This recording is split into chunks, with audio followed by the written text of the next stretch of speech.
All right, everybody, welcome back to the Millennial Sales Podcast. This is your host, Tommy Tahoe Alemo, episode 224. Excited, happy Monday. Welcome back to the show. This is where we help young sellers to get after it, sell more, make more money, be more fulfilled, find the next job, get promoted, whatever it is that you're trying to do. This is the place to come to learn and to grow together. So really excited about today's episode. Before I get to my guest, which is Stefan Thom, he's an AE at ProductPlan. I'm going to give a quick 1-minute shout out here to our sponsors. And then unlike a lot of other podcasts, we're not going to cut you off halfway through.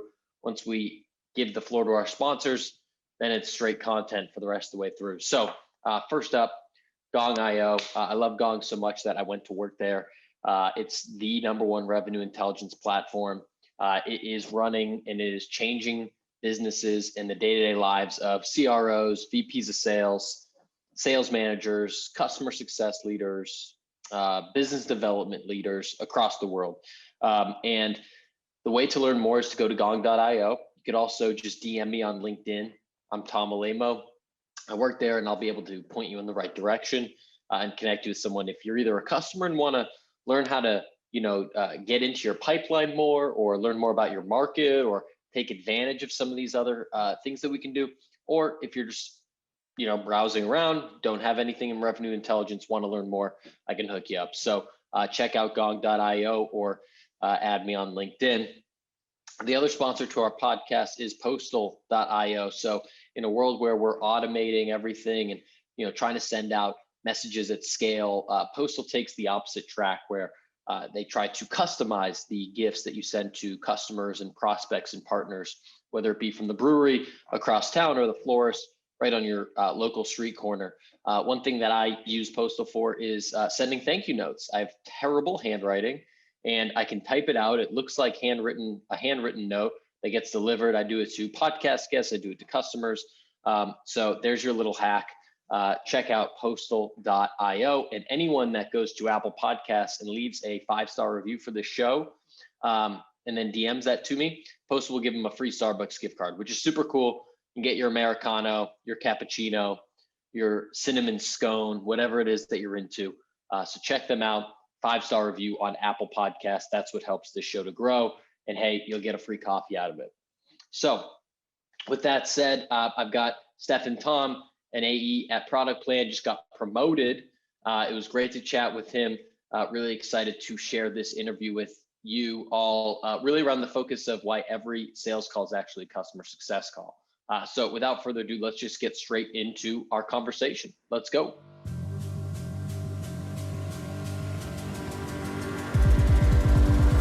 All right, Stefan Thom, good evening.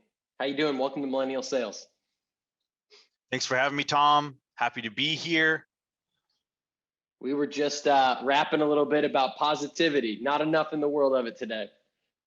No, there certainly is not. And I encourage all the listeners tonight, today, this morning, wherever you are, take that message of positivity and pay someone a compliment. Maybe, I don't know. Maybe that could be the homework assignment. Honestly, compliments don't happen nearly enough. I still remember I was out to dinner, I was out to brunch with my fiance. This is like 2 years ago. And this one guy just walked up and was just like, "You guys are a beautiful couple." And that's the only time that's ever happened. And I still think about that like once a week. I'm like, man, it feels good to get a compliment. So you know what? Go find someone that's eating outside and go give them a compliment if you're listening to this. How about that? Tom's still talking about it after all these years too. That is nice. That's a really cool thing that person said. I know it felt good. It felt good. Well, I'm excited to have you on the show. You were tagged from a few folks as, a great salesperson that we wanted to get in and talk to. So I'd love to hear first, because you don't have that typical, from what I see on LinkedIn, like graduate college, get straight into like SDR program. So like, how did you find your way into sales? I'm curious. Yeah. So, very secure. Yeah. Very, very, not direct, to put it sort of succinctly. I got into sales kind of by accident. I had a background in doing a variety of different jobs down in Los Angeles. I started out in film production. I also worked for a number of different tech startups down there, doing a variety of different things, anything between data entry to e-commerce operations to app testing. And the funny thing is, my entire life, I had been told by my dad, Stefan, you'd be a really good salesperson. I mean, and this was like decades of him reiterating this story to me. And it was one of those things that I just, I disregarded. I didn't think it was for me. I didn't think I was going to be, that was going to be my destiny. And I happened to move back to San Luis Obispo and fell into work as an SDR, as an older person. And I, of course, my dad was right. I turned out to have a bit of a knack for it. And so very grateful for that opportunity at MindBody to start my sales career. And that's sort of where things kicked off for me, but sort of very circular, very, very roundabout. Yeah, and we've had some past guests that came through the MindBody camp as well. I'm curious, coming in as an SDR, a little bit later in life, you've already worked several jobs. Do you think that made the job easier or harder because you already have kind of, a few years of work experience, or used to the grind, and an SDR is its own type of grind. I'm curious if you thought that was an advantage or a disadvantage. This is a great question. I love this question. So for me, it was what needed. It was the perfect thing. It was what the destiny. The cards were written. Everything that I had done prior to being an SDR all meshed perfectly with who I needed to be as an SDR to be successful. So for me, I would say absolutely the job was made easier because of my previous experience. That is not to say that being an SDR, that I feel strongly that one of the two core things that made me a great SDR outside of all of my work experience were just grit and just curiosity. And those were the two things that I think I just wanted it. I just really wanted it. And it was just one of those things that I worked really hard for it, and yeah, it paid off. Yeah. I mean, you have to have a level of that as an SDR. There's skills that you can learn, obviously, to send a better email, make better call, get more organized, time management. But at some point in any sales role, you do have to just want it. You do have to find a way to get the job done and to get to the next level. And I think you have to have that as an SDR. One thing that you mentioned, before we were recording here, was, and this maybe ties into the curiosity, is like, every sales call is a CS call, was something that you said. And I wanted to save the unpacking of that for this podcast. So I'd love to hear you expound on that a little bit. Yeah. So two things. One, I sucked at being an SDR when I first started. I mean, I was horrible. I couldn't leave a voicemail. I couldn't figure out how to operate anything. And this is tying back to, wanting it. And I just identified that that the people that were doing really well were the people that were really good on the phones. And so I just made a commitment to myself. I said, I'm just going to get good at being really good at the phones. And I started out small. I started off with getting good at leaving voicemails and feeling good about that. And then just kept gradually adding things onto there until I had a full set of skills for making those outbound calls. And one of the theories that I came up with as my own mantra as a part of that whole process was, that you, as a salesperson, your call, particularly when you are working in a vertical or within a software or any type of product where you will be most likely coming into competitors, the call has to be a customer success or a customer support call first. And if you look at it like that, it takes a lot of for me at least, it took a lot of the pressure off of performing as a salesperson. So it's a CS call first, and then maybe a sales call. So for me, it was about understanding what their current situation was. Maybe that person wasn't going to be the person that I was able to set a meeting with, but that person was going to give me information that I was going to then be able to use in other phone calls, in other connections, in other interactions, which was going to benefit me and the organization. So that's really where it all comes from, is this sort of process of defining myself and creating a method to my madness, and really just keeping what was going on with the customer first. Well, it's counterintuitive, because a lot of things that you're taught is like, you're going for the top dog, you're going for the CIO or the CMO or whoever you're selling to, and you're trying to, get them to get on a call, with you and book a meeting, in the first 1 to 2 minutes of you just calling them out of the blue. And you're just a little bit different. That's more of like a jujitsu approach, right? You're trying to get all that information. So like, what does the beginning of that call look like if it's not, hey, this is Stefan from XYZ, and tell me about your whatever whatever product. Like, how does the opening change if it's more of a customer success, customer support, as maybe more finesse? Right. And this is a great clarifying question. So, and this maybe won't work for everybody, but I was working in an industry where this was really successful, where we were working with, these were like gyms and barbershops and things like that.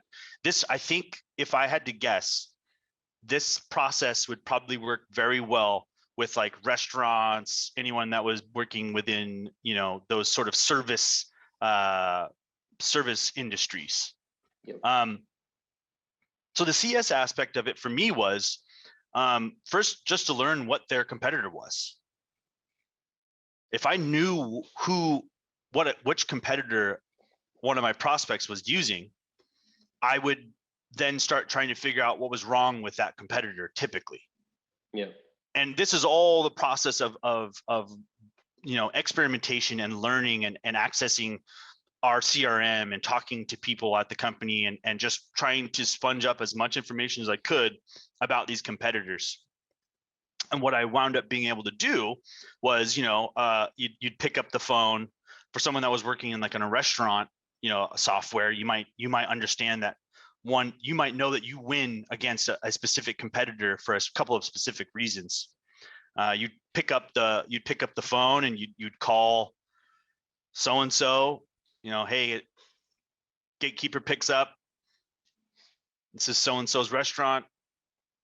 Hi, I'd like to speak to, the manager about your software, about whatever software that you're using. So manager gets on the phone. Yeah, hi, my name's Stefan. I'm calling from a competitor software. I understand this is right in the middle of your workday, and it's probably not a very convenient time for us to chat, but I've been talking to a lot of people who use your software, and there's a couple of ways that our software, there's a couple of problems that I typically hear that our software can solve. And if you have a few minutes, I'd love to chat with you right now. And if it's not a good time, then I can call back at a better time. Would be basically how I would set up that call. The key aspects are just being able to guess problems that they might be having. And that's all about being educated, right? Like you need to know what those are from your competitors. You need to know what those are for the people that you're calling. It's not just calling down a list and hoping that your script is going to work on the right person. It's like you got to really do the research to know that, so you can have that conversation. Oh yeah, I would say that's 1000% true. I was never successful or comfortable doing the mass amounts of dials with very little research and understanding that, like you said, understanding the persona, understanding the competitors, understanding the industry. And then just developing when they say, okay, well, tell me a little bit more, then just developing some compelling things to say. Hey, I heard that you're having problems with gift cards. Oh yeah, we are having problems with gift cards. I heard that you're having problems with, appointments. These are things that business people in those service industries are constantly thinking about. How can we make more money? How much money are you losing with this current process? Quantifying it and then saying, hey, does it make sense for us to talk more? You just told me that you're missing out on X amount of money. Our software costs X. Our software costs X amount. Does it make sense for us to set up a call? But I don't know. This was something that worked for me extremely well. Yeah. I'm curious. Another thing that you mentioned, kind of teeing up this conversation, was around tonality. Is this in the same vein that you're talking about here, where you kind of have this more of a finesse approach than maybe the everyday SDR that's coming in hot? I feel like either coming in really hot or really nervous, and that this approach of, you kind of flip the equation in your head, maybe makes you a little bit more relaxed, a little bit more curious. Like, is that what you meant by tonality, or am I off base? No, you're totally on base. I call it listening with the whole ear. You got to listen with the whole ear. There are people are saying things to you, and then they're also, and everyone talks about this, and this is not something that unique to my perspective, but it's really just about picking up the phone and in your intro, leveraging pauses to figure out what headspace the prospect is in. So I would pick, my whole thing is, hi, yes, Tom. Pause. Yes, this is Tom. That response can tell you a lot about potentially what's going on with this customer, or potentially what they're, how this conversation is going to go. Hey, yes, this is Tom, or yeah, this is Tom, are two different Toms. One is going to be, oh boy, this is going to be a slog. And the other one's going to be, this is going to be a delightful conversation. And so using that to potentially gauge your expectations, understand, and just be also very conscious of that tone throughout the rest of the conversation. It can communicate a lot of what's going on with the person, more so than actually the words that they're using. And I love that idea. I haven't heard anyone really kind of explain it like that. So in that example, I mean, it's everyone's hoping that it's the one, hey, I'm Tom. Yeah, how's exactly. it going? So in the instance where it's now, it's like, it's a one word answer type of person. Like, I imagine you probably get straight to the point and don't beat around the bush. Exactly. And again, it's about, it's about setting expectations for yourself. Okay, well, if this conversation goes well, it will be great, but I'm going to set my expectations a little bit lower on this. This is going to be a tougher conversation than a positive sounding or excited sounding person. Let's see here. There's one other thing I wanted to say about that.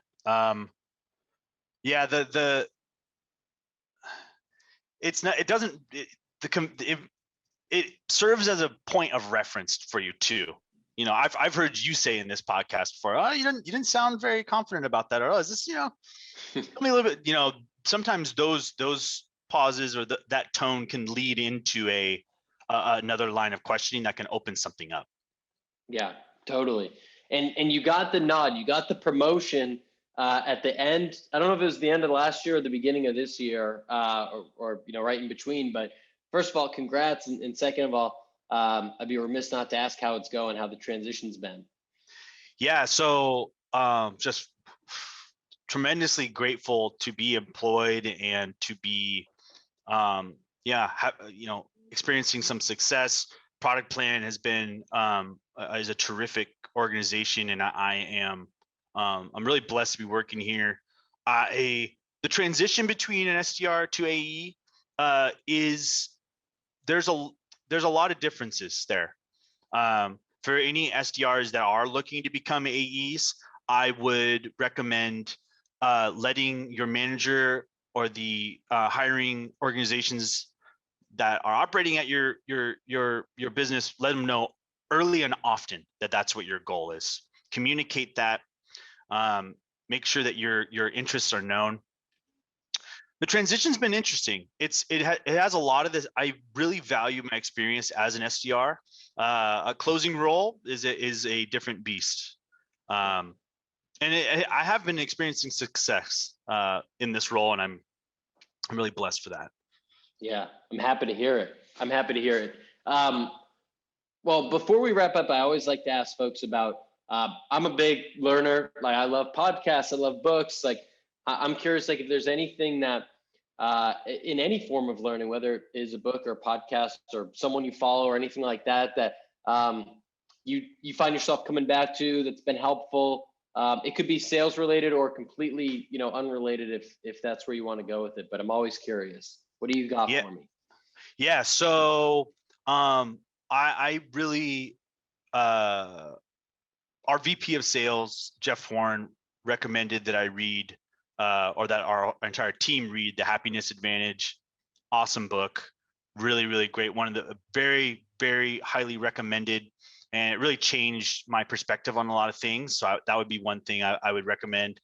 I am saving a lot of Jason Bay's from Blissful Prospecting. I save a lot of his videos. I find those to be super informative and interesting. And then I also bought Kevin Dorsey's B2B sales module from Udemy, and I just started that, and it's been really great as well. Great for a legend. Yeah, it's been super beneficial for me, and I really appreciate it. And also it was a great sale as well. So in terms of like a discount, you mean? Yeah, it was on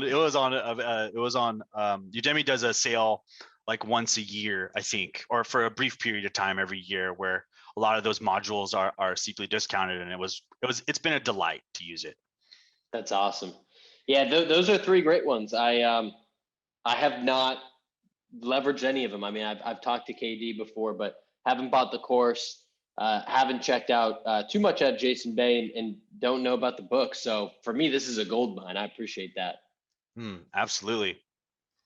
What about you? Do you have any recommendations? Sorry. I'm chock full of them, man. Where do we want to go with that? I mean, what's something that you read, or what's something that you learned?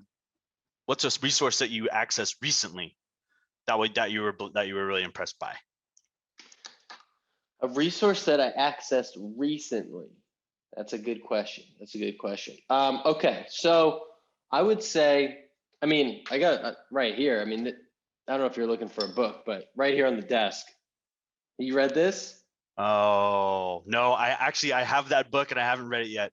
This is some old school shit. This is like, if people know, I mean, Og Mandino's like the Napoleon Hill, Dale Carnegie. It's kind of like the alchemist for sales. If people that are listening have read that book, that's how I describe it. It's old school, but it's just got these 10 principles that the author wants you to read and kind of like digest and read over and over and over again. And so that's what I've been doing this year. Is like, I'm at Gong, at a new company. I'm like, I'm gonna go back to the fundamentals, pick up this book and get into it. So it's not like the sexiest pick, but Og Mandino, man, you can't go wrong. All right, I'll have to write that. I'm writing that down now as well. Hey, I'm glad we could help each other out. Absolutely, always. Well, as we're wrapping up here, I appreciate your time. Appreciate your advice here. First, if there's anything that you wanted to mention that you hadn't mentioned yet, feel free to drop it on us. And otherwise, if people want to connect with you, what's the best place to do that? Yeah, absolutely. I would just say keep pushing. It's really hard, but you're just a few dials away from the next great thing. So just keep pushing. Would be my message. You can reach me on LinkedIn, Stefan Thom. you can also, if you want to email me direct, my Gmail is stefanthom87@gmail.com. You feel free to email me there. Boom. Awesome, man. Well, Stefan, appreciate your time, man. This was great. And everyone else, we'll be back with another episode soon. But otherwise, hit Stefan up on LinkedIn. All right, everybody. Thanks for checking out that podcast while you're walking the dog, while you're cooking up your stir fry, while you're at the gym, whatever you're doing. Two things. Number one, please head over to Apple and give this show a 5-star review. Send that to me on LinkedIn, and I'll give you a free Starbucks gift card. Would really appreciate it. That's what helps this show to grow. Should only take you a minute. And second, one more shout out to our sponsors, Gong and Postal. Please give those folks a shout out. Hit them up on LinkedIn. Check out their websites. They can do wonders for your business. That's all I got for you today. Peace.